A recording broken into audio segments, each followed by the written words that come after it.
Get ready. 10 seconds. 5 seconds. Start. Madam Deputy Chairman, the Jawahar Rozgar Yojana addresses itself to the need for employment guarantee in rural India. A program with similar objectives is required for urban India. The Nehru Rozgar Yojana, as the urban counterpart of the Jawahar Rozgar Yojana. Already more than a quarter of our population lives in urban settlements. The incidence of poverty in our towns and cities is not very much lower than the incidence of poverty in the countryside. Indeed, the problem of unemployment is as pervasive in urban settlements as in rural areas and in many ways more complicated. The complications arise on account of a number of factors. We have to strike a balance between providing wage employment in urban settlements and provoking a flood of unskilled labor from rural to urban areas. Fortunately, the Jawahar Rozgar Yojana is so effectively tackling the problem of unemployment for unskilled labor in the countryside that it has now become feasible to plan for employment guarantee programs in urban settlements while striking the right balance between the rural employment program and the urban employment program.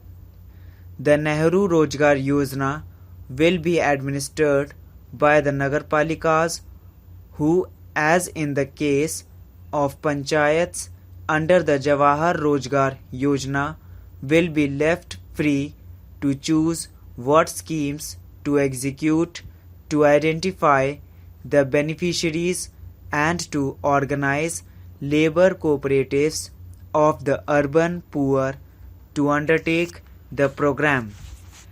Guidelines will, of course, be prescribed regarding the types of projects from among which the Nagarpalikas might make their choice, as also in regard to the financial and technical norms to be observed and the methods to be adopted for hiring labor.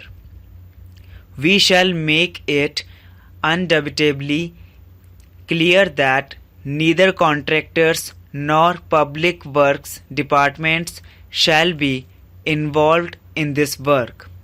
We hope the Nagarpalikas will pay particular attention to identifying projects that are useful to the community as a whole and in particular to the disadvantaged and weaker sections of society. We are instructing them to specially target at scheduled caste and scheduled tribe beneficiaries in proportion to their population, as also to facilitate 30% employment opportunities for women seeking employment. For larger urban settlements, there would be difficulty in merely replicating the Jawahar Rozgar Yojana model. For one thing, the materials component would rise too high for the accent to be placed firmly on employment generation per se. Minimum wage rates in larger towns and cities are so much higher than in rural areas that the same amount of money would generate far fewer jobs while at the same time attracting large numbers of job seekers from distant rural and mofussil areas who should really be looked after in their homes or in the vicinity of their homes. Also, fair jobs for the same time of money would mean the spread is thin in precisely those urban concentrations where the numbers looking for jobs is much higher and moreover charged with higher expectations.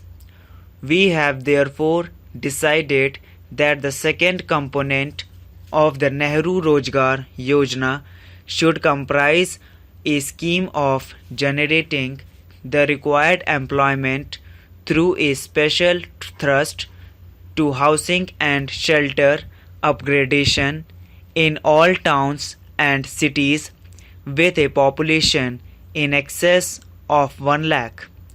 We are, however, excluding from this scheme the 4 super metropolitan cities of Bombay, Calcutta, Delhi, and Madras, not because these super metros do not need housing related employment, but because there are already in operation in these cities similar programs with investment running to hundreds of crores of rupees, including funding by the World Bank and other external sources.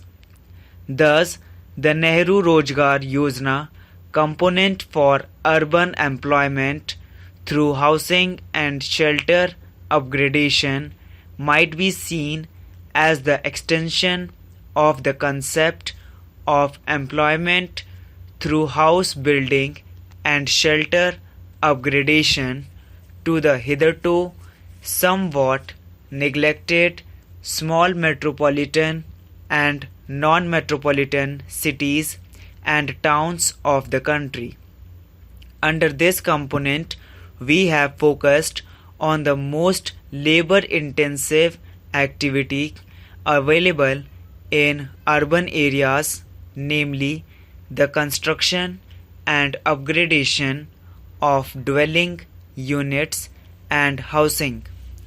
Besides, the shortage of housing in these areas is so acute that the fruits of intensified construction activity will directly reach those most in need of it, that is, the urban poor.